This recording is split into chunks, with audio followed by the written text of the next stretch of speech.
अस्सलाम वालेकुम, welcome back to my channel daily blogs. तो अभी वक्त हो रहा था शाम का, मतलब शाम होने वाले थे, 3-4 बज रहे थे। और यहाँ पे मैं जा रही थी अपनी अम्मी और मेरे आंगन की एक आंटी है उनके साथ मार्केट। तो जैसे कि आप सबको पता होगा, हम लोगों ने शादी का तो शॉपिंग कर लिया था, लेकिन अम्मी अपने लिए अभी तक कुछ नहीं ली थी कि शादी में अम्मी क्या पहनेगी। तो सबसे एंड में अम्मी और हम लोग सब गए थे लेने के लिए। तो अम्मी को क्या है ना, ज़्यादा लटक चटक वो सब जचता नहीं है। तो अम्मी अपने लिए कुछ सिंपल सा कॉटन में पीस देखने गई थी। तो अम्मी बोली थी पहले शादी का शॉपिंग कंप्लीट हो जाए, उसके बाद ही हम लास्ट में लेंगे। तो यहाँ पे सबसे पहले हम आ गए थे वो जो ड्रेस मटेरियल होते हैं ना, उस टाइप का कपड़ा लेने के लिए। जो वो आंटी आई थी साथ में, उनको लेना था कॉटन का वो सूट के लिए कपड़ा। तो पहले वो आ गए थे अपने लिए देखने के लिए, जैसे देख सकते हैं। तो जैसे कि आपने देखा होगा मेरे बहुत दिन के पहले वाले ब्लॉग में कि अम्मी भी इस टाइप का कपड़ा लेकर गई थी। तो उस टाइम पे ये आंटी को बहुत ही पसंद आया था। तो देख सकते हैं इनका लक यहाँ पे कितना अच्छा है। तो उस टाइम पे तो वो ले नहीं पाई थी, बट अभी जब लेने आई है तो सेम कलर में और सेम मतलब प्रिंट में, पैटर्न में यहाँ पे उसको मिल गया है। थोड़ा सा डिज़ाइन अलग था, बट मिल गया था सेम टू सेम। तो यहाँ पे इसमें से वो ले रही थी, यहाँ पे अंकल वो काट के दे रहे थे। तो टोटल वो 2 पीस ली थी, एक यहाँ से ली थी, एक और सामने वाले शॉप से ली थी। तो यहाँ पे उनको एक ही पसंद आया था, सिर्फ यही। तो बस, और आगे ब्लॉग पर बने रहेगा। अम्मी को भी लेना है कपड़ा, वो भी दिखाएंगे। और यहाँ पे मैं कॉम्बिनेशन मिला रही थी, ये सलवार का था और ये सूट का था। तो उसका जो प्रिंट है ना, वो सलवार से मैच हो रहा था, तो वही बस मैं दिखा रही थी। तो यहाँ पे बस हम लोग कपड़े लेकर जा रहे थे। तो बस जस्ट इसके सामने अपोजिट में सामने दिखा होगा आपको वो कपड़े का दुकान, तो उसी में हम लोग चले गए थे। और ये जरा तो यहाँ से और कपड़े इन लोग देख रही थी। तो थान में से लेकर सिलाने में क्या होता है ना, मतलब अपना डिज़ाइन हो जाता है एक अलग सा। तो बस यहीं पे ये चूज़ कर रही थी। और यहाँ पे ये जो सलवार के कपड़े, सूट के कपड़े कटिंग करके, मतलब ऐसे 2-2 मीटर करके रखे हुए थे। तो इनका प्राइस कुछ ज़्यादा ही बोल रहे थे। और फाइनली यहाँ पे मुझे एक पसंद आया था, ये नेवी ब्लू कलर में था, बहुत ही प्यारा था। बट ये पीस था, इसलिए वो आंटी को नहीं चाहिए था। अब मुझे तो लेना है नहीं अभी इसके लिए। तो फिर से वो दूसरी दिख रही थी अम्मी और आंटी उधर देख रही थी। मैं यहाँ पे बैठ के ऐसे अंकल से ये बोले, अंकल इसको खोल के देखिए। तो मुझे अच्छा लगा था इसलिए। तो मैं बोली बट लूँगी नहीं। तो अंकल बोले मेरा काम बढ़ा दी। बट कोई नहीं, आप सबको कैसा लगा ये पीस कमेंट करके बताना। मुझे तो बहुत ही अच्छा लग रहा था। और वहाँ पे अम्मी देख रही थी, फिर ये आंटी भी गई देखने के लिए। तो लेना इनको था, बट ये बोल रही थी पसंद तुम लोग करो। बोल रही तुम लोग किस लिए लाए हैं, ऐसे बोल रही थी। तो ऐसा कभी किसी के साथ हुआ है कमेंट करना कि शॉपिंग कोई और करता है, चूज़ किसी और से करवाता है। और फिर आंटी का लेकर हो गया, तो वहाँ से भी वो 2 सूट ले ली थी। और यहाँ पे आ गए थे जहाँ से हम लोग शादी के लिए ज़्यादातर कपड़ा शॉपिंग किए थे, वहीं पे। तो यहाँ पे अभी अम्मी अपने लिए देखने के लिए आ गई थी। तो देख सकते हैं इस दुकान में ढूंढते ही मतलब इतना वैराइटीज़ का कपड़ा दिखता है ना, मतलब हल्का से लेकर सिंपल से लेकर भरा भरा तक।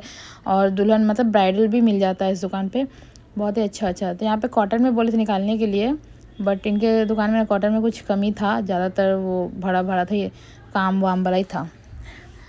और हैंडवर्क में भी बहुत ही अच्छा अच्छा कपड़ा था। तो ये कॉटन का, ये क्रीम नहीं है, ये लाइट ग्रे कलर है। हाँ, ये भी बहुत ही प्यारा लग रहा था, बट अम्मी बोली नहीं ये सब मतलब ज़्यादा ओल्ड लोग के लिए। तो अम्मी बोली और दूसरा निकालने के लिए। यहाँ पे भैया निकाल रहे थे। तो अम्मी को अपना कपड़ा ढूंढने में थोड़ा सा ज़्यादा मतलब परेशानी हुआ, क्योंकि अम्मी कॉटन का चाहिए, अम्मी को कॉटन का चाहिए था, इसलिए फाइनली लास्ट में हम लोग को मिल ही गया था। यहाँ पे ये दिखाया था, इस कलर अम्मी को अच्छा लगा था, बट ये जॉर्जेट पे था, इसलिए अम्मी नहीं ली। ऐसे ये भी अच्छा ही लग रहा था शादी में पहनने के लिए। और फिर कॉटन में यहाँ पे एक और वाइट कलर का ये सूट, जिस पे मेरा दिल आ गया था पूरी तरीक़ा से। बट क्या बताएं, अम्मी तो लेकर देने वाली थी नहीं, और ये बजट के भी बाहर था एकदम, बहुत ही ज़्यादा। मैं बता भी नहीं सकती, आप लोगों का भी उड़ जाएगा इसका प्राइस सुन के। बट सूट बहुत ही प्यारा था माशाल्लाह से। अभी भी जब देखती तो मुझे लेने का मन करने लगता है ये। उसके बाद वहाँ से हम लोग कपड़ा लेके निकल गए थे बाहर घर आने के लिए। तो यहाँ पे इस तरह से हम लोग के यहाँ पे ऐसे घिरनी में, मतलब ये सब छोटे छोटे से कान के एयरिंग्स मिलते, बहुत ही प्यारे प्यारे, जो कि 100 का 3 पीस मिल रहा था। तो यहाँ पे बस मैं ली नहीं थी, ऐसे देखकर फिर हम लोग चले गए थे। तो यहाँ पे शॉपिंग ख़त्म हो गया था, अभी हम लोग घर आ रहे थे। तो अम्मी कुछ खाने के लिए भी स्पेशल लाई है, तो वो घर जाकर दिखाएंगे। हो सके तो, अगर नहीं भी दिखाया तो सॉरी। तो यहाँ पे देख सकते हैं आप सब, देखकर गेस करना क्या है अम्मी के हाथ में। तो घर आकर हम लोग चाय नाश्ता यहाँ पे कर रहे थे। तो अम्मी लेकर आई थी पानी पूरी, वो हम लोग खा लिए। उसके बाद अभी हम लोग चाय पी रहे थे। फिर चाय नाश्ता करने के बाद हम लोग का रात हो गया था, खाना पीना खा कर सो गया। अभी नेक्स्ट डे हो गया मॉर्निंग और अम्मी बोल रही थी चल कपड़ा सिलने के लिए देकर आते हैं। तो यहीं पे जैसे बगल में मेरी फ्रेंड ही सिलती है, तो उसके यहाँ हम लोग गए कपड़ा सिलने के लिए देने। तो वहाँ से आकर मैं चली गई थी स्कूल से आ गई। फिर यहाँ पे मैं खाना वाना खाकर रेस्ट कर रही थी, ऐसे लेटी हुई थी। तो देख सकते बिल्ली कहाँ पे चढ़ के बैठा है, बिल्ली का बच्चा है ये। तो जैसे कि अम्मी गांव जाने के लिए पैकिंग करके रखी है, सारा बैग वैग सब ऊपर एक के ऊपर एक करके रखी है, तो वो सबके ऊपर चढ़ के बैठा हुआ है। और यहाँ पे ऐसे मैं जस्ट लेटी हुई थी, थोड़ी देर आराम कर रही थी। और फिर जब आराम करने का शाम हो गया था, शाम में मैं चली गई थी मार्केट। तो जैसे कि आप सबको पता है, जो मतलब ब्राइडल मतलब दुल्हन के लिए, मामी के लिए जो हम लोग कपड़ा सिलने के लिए दिए थे वो लेने के लिए आए थे। बट अंकल ने बोले कि मतलब कपड़ा जो तैयार नहीं हुआ है, तो इसके लिए फिर हम घर आ गए। तो यहाँ पे फिर से हो गया था नेक्स्ट डे रात का। फिर मैं कुछ ली नहीं, मैं आ गई थी स्कूल। यहाँ पे आज मैं पढ़ा रही थी ग्रामर, इंग्लिश ग्रामर। उसके बाद फिर घर आई तो यहाँ पे देख रहे हैं तैयारी हो रहा था इफ्तार का। तो आज हम लोग थे, अम्मी और मैं और मेरी बहन भी थी दरक्षा। वो हम लोग एक 16 शहीदा के रोज़ा रखते हैं, जैसे कि वो हर महीने में उर्दू के 16 तारीख को रखा जाता है। ऐसे हर कोई नहीं रखते हैं, कोई कोई रखते हैं। तो आप सब क्या इस रोज़े के बारे में पता है या नहीं, कमेंट करके बताना। तो बस यहाँ पे उसी के रोज़ा का इफ्तार का तैयारी हो रहा था और बच्चे यहाँ पे पढ़ रहे थे। तो मैं साइड बाई साइड पढ़ा रही थी और अम्मी का भी कुछ हेल्प कर रही थी। अम्मी इफ्तार बना रही थी इसलिए। और कोहिनूर आज यही है क्योंकि इसकी अम्मी गई है मार्केट, तो यहाँ छोड़ के गई है। फिर इफ्तार करके ट्यूशन पढ़ा के हम लोग भी निकल गए थे मार्केट में और अम्मी। तो यहाँ पे आए थे कुछ लेने के लिए, बट क्या ली मैं वो ब्लॉग में मैं नहीं दिखा पाई शायद, क्योंकि शॉपिंग करते टाइम ना ब्लॉगिंग हो नहीं पाता इसके लिए। तो बस जस्ट मैं इधर उधर का थोड़ा दिखा दी, ऐड कर दी। और यहाँ पे मैं एक चीज़ और ली थी, जैसे कि वो हल्दी मेहंदी का डेकोरेशन के लिए यहाँ पे मैं वो आर्टिफिशियल वाले मनी प्लांट का जो लीव्स होता है पत्ता, वो ली थी यहाँ पे मैं, लड़ी उनके। और यहाँ पे निखत दिखा रही थी, बहुत ही अच्छा फ्लावर था। यहाँ पे रोज़ का मतलब अलग अलग कलर के वैराइटीज़ थे, बहुत ही प्यारा लग रहा था। तो जो मैं अभी सामान ली वो तो अभी यहाँ पे नहीं दिखा पाऊँगी, जब शादी वाले व्लॉग सब आएंगे हल्दी के मेहंदी के, उसमें आपको दिखेंगे मैं क्या ली थी। तो यहाँ पे बस हम लोग ले लिए थे। और फिर जब हम घर आए तो हमें मिला एक छोटा सा सरप्राइज़। तो सेलिब्रेशन था कुछ और किसी और का, लेकिन हमें मिला सरप्राइज़, क्योंकि ये सब दरानी दरअसल और मिलकर मतलब प्लान की थी, क्योंकि छोटे अम्मी का आज था एनिवर्सरी। तो जैसे कि हम सबको पता था, ऐसे स्टोरी हम लोग लगाए थे, विश किए थे, बट छोटा मोटा सा सेलिब्रेशन होगा इसके बारे में पता नहीं था। तो यहाँ पे देख सकते हैं केक आ गया था, सारा सेटअप दोनों बहन ने मिलकर कर ली थी माशाल्लाह से, बहुत ही प्यारा लग रहा था जो सजावट था, डेकोरेशन था। और यहाँ पे केक भी माशाल्लाह से बहुत ही प्यारा था, और पहली बार ऐसा वाला केक आया हमारे घर पे एनिवर्सरी पे। वैसे तो नॉर्मल वो बच्चे वाला केक आता था। और ये सब दरख्सा का प्लान था, मतलब केक का कैसा डिज़ाइन है ये सब, मतलब मुझे ये बाद में बताई। मैं बोली केक तो माशाल्लाह बहुत ही प्यारा है।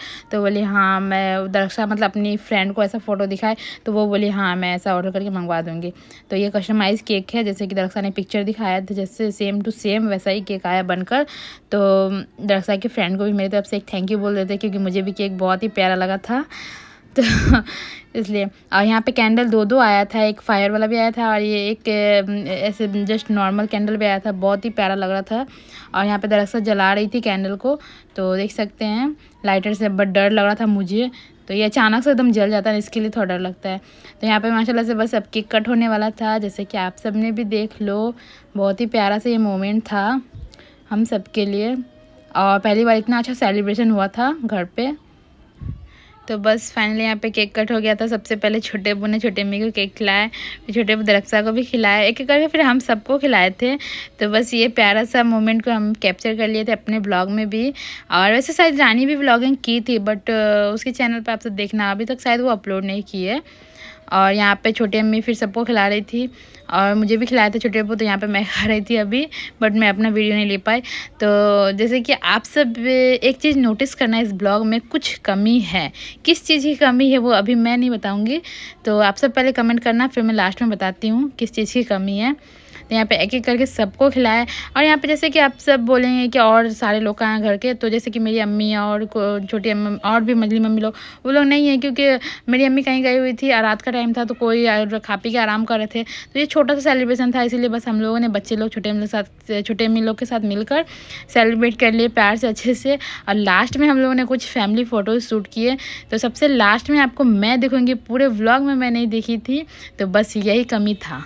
तो प्लीज़ अगर ब्लॉग पसंद आया तो एक कमेंट ज़रूर करना, माशाल्लाह ज़रूर बोलना। Thanks for watching. अल्लाह हाफ़िज़।